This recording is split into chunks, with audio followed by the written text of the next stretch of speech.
Hi everyone, my name is Josh Gallagher. Welcome back to MediaCom's Loop Live APAC for another week. Another really interesting session today. I'm going to do a little bit of an introduction and then hand it over to the experts. But for me, this is a really interesting one. I think we're seeing a really big shift over the last decade, but even more now in the way that people are getting culture into their lives, and music is always a really big part of that culture. We're seeing streaming platforms being the new place to discover new music. But of course that there was a place around 10 years ago called Spotify that really changed the way that we listen to the music, really changed the way that we took it from, a one-to-many medium on radio to a really one-to-one and personal channel. And not just music, but things like podcasts, things that kind of take us into a really personal zone. And that's really interesting from the way that we consume this kind of content, but also from an advertising perspective. And I think today we're gonna touch on those two. So I'm gonna hand it over to Vanessa and Nick in a moment to talk about this. But for me, it's always really interesting talking about channels that have extended. So we've gone from that kind of that golden age of radio that lasted for a long time into this new golden age. So thanks Vanessa and Nick for joining us today, and over to you. And to anyone that wants to ask any questions, just pop it in the comments box and we'll try to answer them at the end. Thank you, Josh. Thanks for having us. This is great. It's good to be here to talk to you guys. So, be a quick introduction. So, I'm the automation lead for Spotify Southeast Asia, and I'm primarily in charge of all things programmatic and data related for the Spotify advertising team. And over to you, Van. Hi, my name's Vanessa. I'm the creative strategist lead for Asia. And me and my team help brands, optimize their campaigns on Spotify, as well as share, excellent practices and how to really take their advertising campaigns and, build the audio version of it and build out an audio strategy. So if that's it, I'm actually going to start. Thank you, MediaCom and Josh, for having us. I'm really excited to be here today to talk about digital audio, or as we like to think of it, the new golden age of audio. And I'm actually going to start here, which is the beginning. So this sound, if you can hear it, is the first sound we encounter as human beings. It would be our mother's heartbeat at 90 decibels for 6 months. So before we enter the world, we actually hear the world first through our mother's bodies. And on that deep, deep level, sounds with a certain rhythm at a certain frequency calm us, things like waves on the beach or someone's breathing when we're asleep. And once we enter the world, our hearing becomes always on. If you think about it, you can shut your eyes, but you can't shut your ears unless you plug something into it. So evolution made it this way. We hear danger before we see it. Thousands of years ago, it was a big cat hiding in the bushes. We would hear it before we see it. And today, we still hear footsteps behind us that, keep us alert. So there's a lot of science behind audio, and that's something that I want to touch on today. It explains things like the cocktail party effect, why we can hear a conversation at a noisy party. It also explains things like selective attention, why we can hear our names in a crowd, or why mothers can hear their children call them in a noisy place. So the point is, humans have always had this connection with sound, and that's part of the power of audio. And if you add data, digital, and culture to that mix, brands now have this really powerful mix of tools in their hands, and that's what we mean by the new golden age of audio. And yet, audio is always so underrated. So let's look at the audio landscape. 2012 was a big year for us. It was when streaming became mainstream. That was when streaming revenue overtook physical sales of CDs, which is, people knew that was coming, but it also overtook downloads of MP3s. So that was when consumer behavior shifted towards access over ownership. I don't even need to own an MP3 now. If I want to hear a song, I just stream it.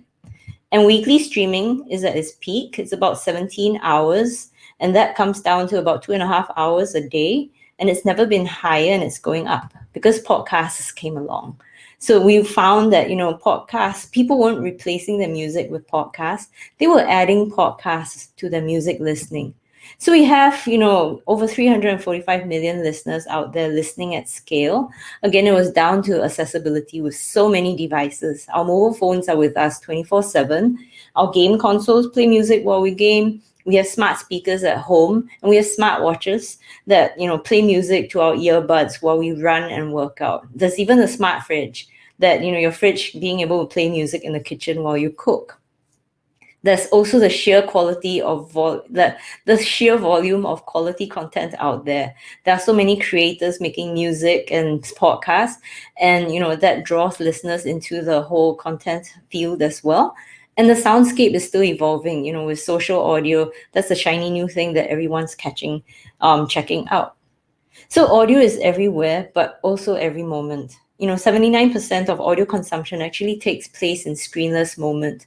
Like when you're studying or working out or cooking, there's no screen in front of you, but audio can reach all these consumers. And even chilling and sleeping. It's interesting because sleeping is one of the top moments on Spotify. In fact, in this hyper-connected world, where you have so many screens, Gen Zs and millennials find that, there's too much visual stimulation. And actually 56% of them told us that, audio is a nice form of escape. So let's talk a bit about streaming. As Josh mentioned, this is not radio. This is not your grandparents' radio where everyone huddles and listens to whatever the DJ is playing. If, you think about it, radio is that box in the room broadcasting to millions of people.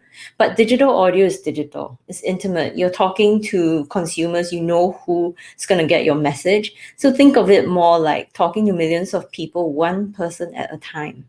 Moreover, consider the environment that streaming is. Over 80% of our listeners are listening on headphones. So, if radio had a long ad break and the brands need to be shouty and have overproduced gimmicks to grab attention, that's because of that environment.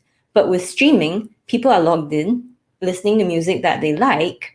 So, you have to rethink your creative message for this evolved sonic space. So it's less shouty and more, brands are whispering in the consumer's ear. So what message would you share with them in this context, in this space? So I'll take you through some tips. The first one is keep it conversational. Talk like how real people talk in real life. It's like hearing a product tip or, hearing information about your brand from a friend. So it's more natural, it's more conversational. It's also consistent with how people consume media today. They don't see ads as much as they hear stories from influencers. So that applies to audio ads as well. Think about language as well. You're writing for real people. Would it be in English or would it be in the local language or would it be a mix? Because that's how Gen Z speak today. So just keep it real for your brand as well. And I also think about voice. Does it have to be a male voice, a female voice? What's always the default advertising voice? And how do you stand out from that? And also the thing about audio is that, stripped of imagery and film, the honesty and authenticity of the message really shines. So one example I like to use is like, if you see someone giving an interview on film, on TV or on YouTube, it has a certain vibe. But if the person's giving an interview in a podcast, over just sound or over radio, the vibe is completely different. It's a lot more intimate and personal. And the realness actually really shines. And that's one of the truths that makes podcasts so popular. Whether it's comedy and people telling a joke or whether it's like, a personal story, you're really hearing humans talking to humans. Another tip we have is to really tell a story with a sound. So again, back to the psychology of sound, audio triggers imagination. When you paint a sonic picture, the listener actually completes the story in their imaginations. So if you think about something like beach waves washing on a beach, and you have a script that says, think about your favorite beach getaway. Everyone goes to a different place. Someone might be thinking of Bali, another person's thinking about Phuket, someone else thinking about Hawaii. So now brands have this tool to draw consumers into the brand story using sound. But at the same time, consumers are adding their personal touches to it. Everyone's going to their different happy place. So that's something that we really encourage brands to leverage. Use sound and also, see how listeners would react to that in your story. Sound can be used before words, especially if you only have 30 seconds. This saves time. And you can also use music. Use music to set the vibe or complement the playlist that the listener is in. Because you can target, right? Is the listener listening to pop or is the listener listening to hip hop? So you can really blend in there, or you could stand out without music. And if you want to take your story to another level, with so many people, the majority of listeners on headphones, you can amplify it with 3D audio. So, a simple ad could just be left stereo versus right stereo. It's like, eat a pizza. It's like, no, eat a salad. Or if you really make it immersive, you can go into like 3D audio space where, the audience is almost transported into this other location. And I'm going to play this example here from BBC, 7 Worlds, 1 Planet. I'm not sure if it will come through in this, virtual space, but you can almost imagine, like, if you heard this on Spotify, you can hear the rainforest all around you. So have a listen.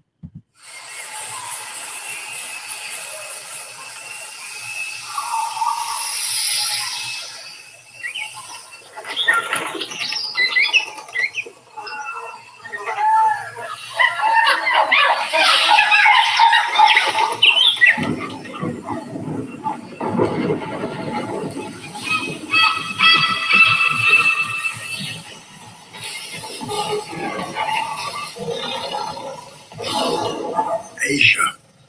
7 Worlds, 1 Planet continues Sunday on BBC One and BBC iPlayer. Click now to experience more. That's from BBC. David Attenborough whispering in my ear makes me happy. So another tip is, cue the brand. So, in visual media, brands would use things like color or typefaces to denote what they are and what they stand for. Whether it's cute typefaces because it's a FMCG brand, or it's futuristic because it's a German car. With audio, we use things like sonic logos, jingles, mnemonics. So how would you communicate your product format when there's no picture to look? Is it like a spray bottle and the sound of clean?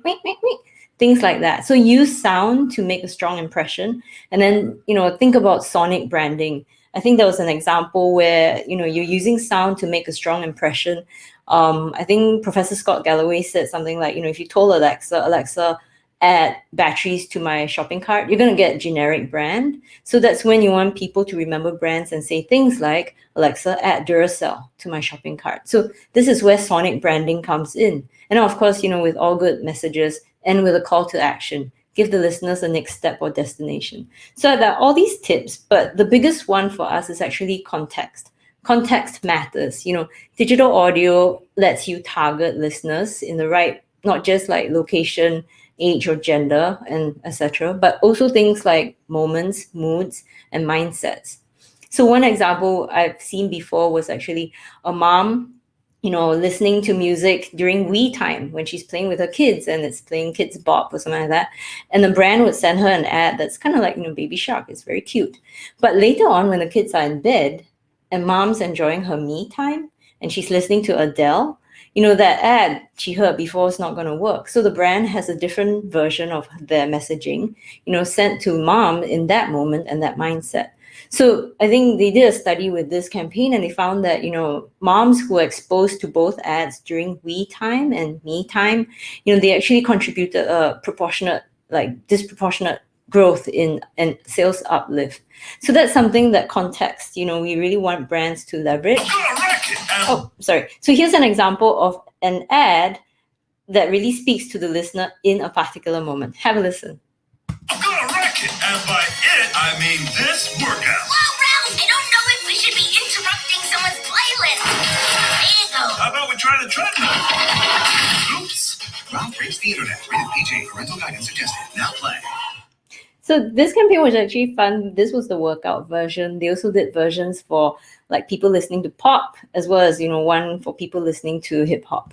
So when, 75% of our listeners say that, they remember ads more when the ads actually recognize their moment or setting. So again, it's all about context. And if you want, build out like 20 different ads to different moods, moments, you can take that to the level of dynamic audio. So that's where innovation in audio comes in. So instead of like 20 ads, you can go into hundreds and thousands of ads that are seamlessly stitched together in real time based on data triggers like gender, location, day of week, time of day, or even weather. So someone in Tokyo might be getting, hey, Tokyo, it's Wednesday and it's hot outside. Why not call Food Panda and order some salad and iced tea? And then someone else in Osaka, where it might be gray and raining, might get a message, Hey Osaka, it's Wednesday and it's raining cats and dogs. Perfect for pasta or ramen soup. Call Food Panda now.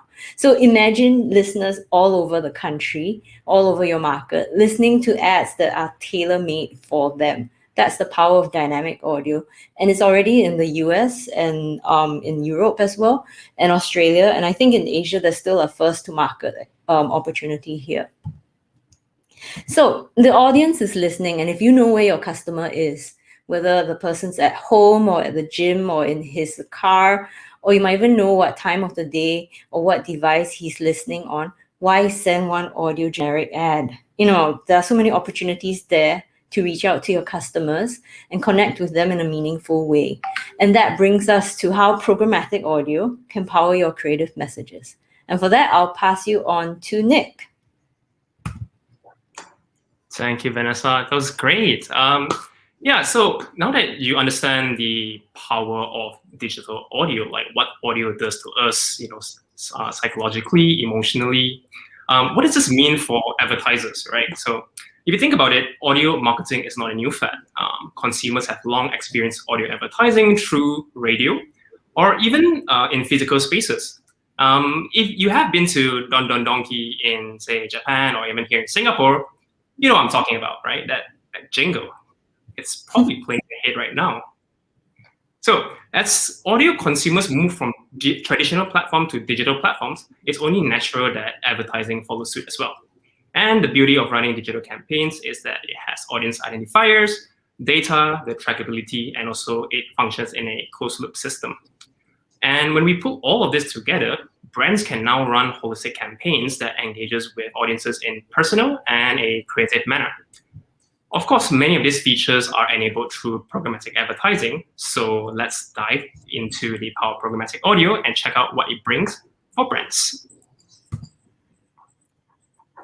Now, I'll start with saying that the digital advertising ecosystem is primarily dominated by mostly web pages, and cookies are often used as the primary audience identifiers for data collection and tracking.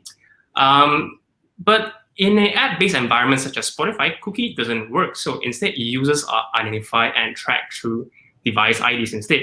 And if you're not sure what device IDs are, these are essentially unique identifiers which are used to attribute to mobile devices, and they provide a better and more reliable data for tracking purposes. So obviously, the huge differentiator, since this type of information, it cannot be reset, unlike cookie, you can delete it. It helps to understand users on a personal level for a longer period of time. So all of that stuff that Van was talking about, understanding users through their genre, their playlists, their podcast listening, excuse me, these are all tracked through device IDs, which makes it a lot more accurate and reliable. And from an advertising perspective, this data collected from a logged-in audience via device ID enables advertisers like you and I to access to quality data for targeting, retargeting, and to do audience matching, and even follow up to measure users' action. So your post-listen conversion and whatnot can be measured through device IDs. Next slide, please. Thank you. So I think it's fair to say most brands are always looking to connect with a larger pool of audience and to get more reach for their campaigns, right? Audio campaigns traded programmatically has the benefit of helping brands achieve incremental reach and tap into unique audience segments that is only available on audio streaming platforms. Why, you may ask? Because audio streaming platform engages with audience during screenless moments. So this is something that Vanessa mentioned earlier. Many times, like when you're listening to a sleep playlist or if you're working out, you're likely not looking at your screen. And these are the golden moments where brands can now reach out to, where it's impossible to do so when in a screen environment.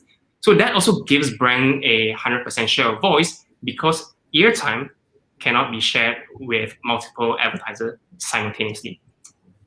And Nielsen has reported that 79% of audio consumption takes place while people are engaged in activities where visual media cannot reach them. So audio is fast becoming a medium that fills a gap in the consumer journey that is not possible through screen time. And moving on, The market dynamics are constantly changing as we know it, right? It's happening quicker than before. The whole internet movement getting more and more advanced, things are moving quicker, trends are coming along faster and moving on even faster. So today, brands who has the ability to act and react quickly to market changes wins. And it's fortunate that it's so easy to test, learn, and apply changes through programmatic campaigns. Audio campaigns that you channel through a DSP enable the brand to test effectiveness of existing campaign setup, creative rotation, and also the targeting parameters. With the consolidated insights and learnings that you can get from your DSP, it allows for more flexibility in making real-time revisions on your creative, your budget, or your frequency cap. So essentially, you can swap out your creative if it's not working well, switch up the messages, or move your budget around to allocate it to creative or targeting sets that are working much better. And of course, frequency cap so that you get a better bang for your buck based on the frequency control. All of this obviously gives advertiser maximum control over their campaigns and to make sure that changes are applied in a very efficient manner. And I would say that testing and applying learning is the best way to future-proof a brand's media strategy.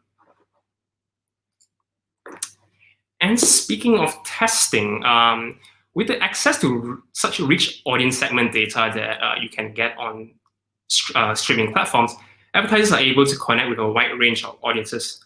And to stand out from the crowd, the pool of advertisers that users are exposed to, we always encourage advertisers to get creative with the message and also delivery of audio ads.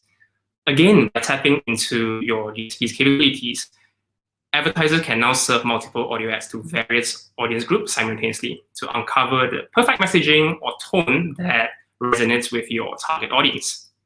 And of course, this insight can be tested and applied to your campaign immediately or for your future campaign. So kind of have a long-term plan and also an immediate plan. Advertisers could also build multiple audio ads and serve them in a sequential order, which gives your campaign a stronger storytelling component. So starting with ad 1, and then ad 2 and ad 3 kind of stitch it up together, you get a full audio story there. Again, this can be done in real time and controlled by the advertiser through a DSP. Now, moving on, before I wrap up here, I'm just going to share with you some top tips on to managing and strategizing for your upcoming audio campaign. And I would say first and foremost, always start with an audience-led strategy. Because as mentioned earlier, audio, it's a very personal and intimate format, right? Because advertisers are literally speaking into the ears of the user. So consider the context to how audience will be listening and receiving your brand's message and write the script accordingly. A brand's message could be delivered in multiple different ways depending on the audience's mood, mindset, and even activities. So for example, users streaming music from a workout playlist would decipher a message from a user streaming music from, say, a party playlist very differently. So, such as the Wreck-It Ralph example that Vanessa played earlier, if I were to hear that in a sleep playlist, I'll probably flip out because it's so irrelevant, right? So, the context is really important here. And I have an example that of this sort of delivery that's done by PandaMart at Foodpanda, who has developed multiple variations of audio ads with different scripts to cater to their vast audience group. So this particular one I'm going to play, it's aimed at millennials in a party mood.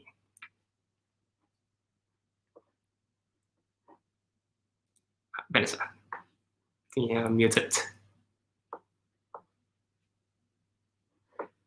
Moments like this turn to PandaMart by Foodpanda. Groceries, snacks, alcohol, even healthcare products delivered from store to you in less than 25 minutes, drama-free. Thanks. Find PandaMart in your Foodpanda app or tap now to install. Right, so you guys might have missed the first part, but essentially the first part or the first 5 to 10 seconds of the ad, the voiceover, it kind of addresses the user who are very clearly in a party environment, so you hear sounds of wine being poured into a glass clinging, and sounds of people just having fun in a group. So as a user who's listening to a party playlist, it's highly relatable. And the second tip is that although audio can be an effective standalone format in a campaign, when you combine visual ads, they tend to perform with better results. Multi-format campaigns, which includes audio, video, and display ads, are proven to deliver higher scores in terms of recall, awareness, and brand association. So the key is to really keep it consistent across channels by using the same sonic branding and the visuals to keep it aligned and uniform, right? So while streaming platforms like Spotify is known for audio, users do have significant screen time with the app, which is when visual ads are served. So the experience for users are obviously made seamless, where audio ads are served to them when the app is on the background, and video ads are shown to the user when the app is on the foreground. So when they're not looking at the screen, you get an audio ad. But when they're looking at the screen, they also see a video or a visual ad, which kind of gives them a multi-touchpoint experience, which generally provides a better branding experience, which raises awareness and brand association.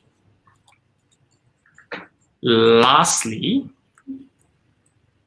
we get this question a lot, right? So how do we measure the effectiveness of audio campaigns? Now, if you ask me, it's actually not that different from measuring video campaigns or all your other programmatic campaigns. We start by defining a clear objective or KPI for the campaign, so be it branding or performance. And from there, we can assign the relevant metrics to map to this objective. So for branding, you can use completion rate, incremental reach, or even commission a brand lift study to kind of get the brand awareness or brand association sort of metrics to attribute to your audio campaign. While for performance campaign, we typically see advertisers use metrics such as cost per completed listens, listen-through conversion, similar to view-through conversion, and click-through rate to measure the performance or the engagement parts of the audio campaign. Now, all of these metrics should be readily available through a DSP or a third-party measurement vendor, which we can easily integrate onto for a audio campaign. And that wraps up our presentation. Again, back to you, Josh. Cool, thanks guys. Just within time to spare as well, but I thought that was really interesting. Some nice questions, or some comments at least, from people about the insights around using audio in the digital age, which I think is really good. I've got one quick question, because I think all of that was really interesting and really good. And I think we think too often around dynamic creative just in a visual format. But particularly how we can use context in audio, I think, is a real opportunity for a lot of brands. I'm interested, maybe Nick, you can answer this question on how many brands are doing it, and how many brands are doing it well at the moment, because I think there is a massive opportunity for brands to do a better job, especially across a really diverse region that we have, with even just language being a signifier across different regions. Oh, certainly. I think, short answer is not enough brands are doing it, I would say. But of course, brands or campaigns with a very wide range of audiences that we can break down into segments makes a lot more sense to kind of apply this sort of strategy. So, for example, the example we gave earlier, PandaMart, it's one of the key examples where they obviously cater to a wide range of audiences, and they are constantly customizing their ads to reach out to very specific groups of audience. I would say in Asia, there's definitely room to explore more on this strategy, whereas in a more mature audio market like the States, or even Australia, we definitely seen this becoming a norm, or rather a more common sort of strategy being applied to audio campaigns. Cool. Well, thank you. Thanks both for coming. Thanks everyone for listening today. I thought there's some really good insights in there, and something to think about for people as they go off and do their planning for the rest of the year. We'll be back next week, but thanks again, Nick and Vanessa, for joining us today, and thanks to Spotify as well. Cool. Thanks, Josh. Thanks for having us. Thanks.